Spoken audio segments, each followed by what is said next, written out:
Actes chapitre 11.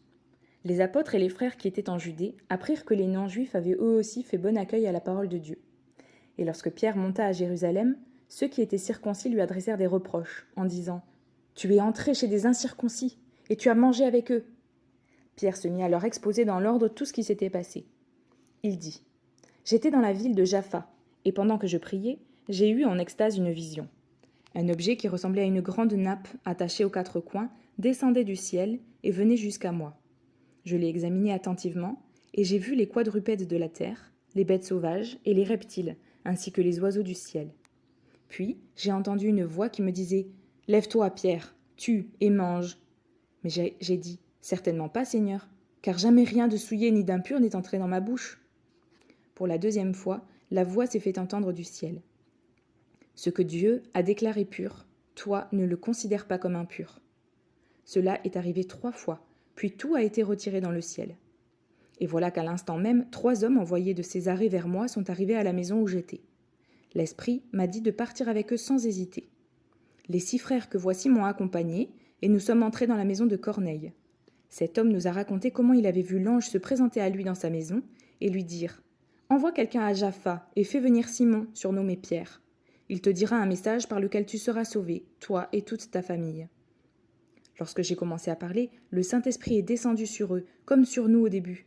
Et je me suis souvenu de cette parole du Seigneur. Jean a baptisé d'eau, mais vous, vous serez baptisés du Saint-Esprit.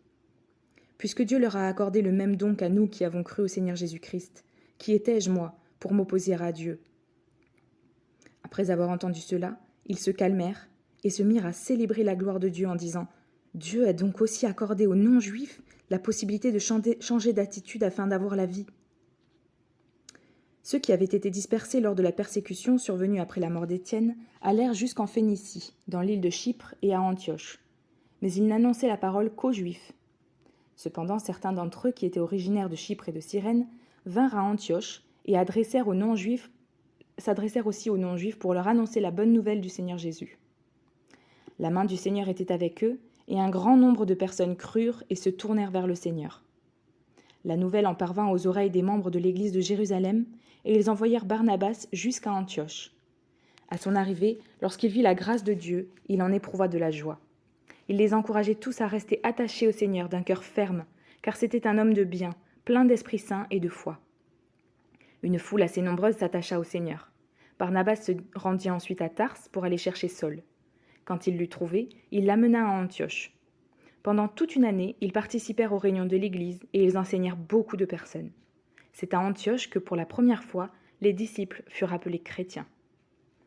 À cette époque-là, des prophètes descendirent de Jérusalem à Antioche. L'un d'eux, du nom d'Agabus, se leva et annonça par l'Esprit qu'il y aurait une grande famine sur toute la terre.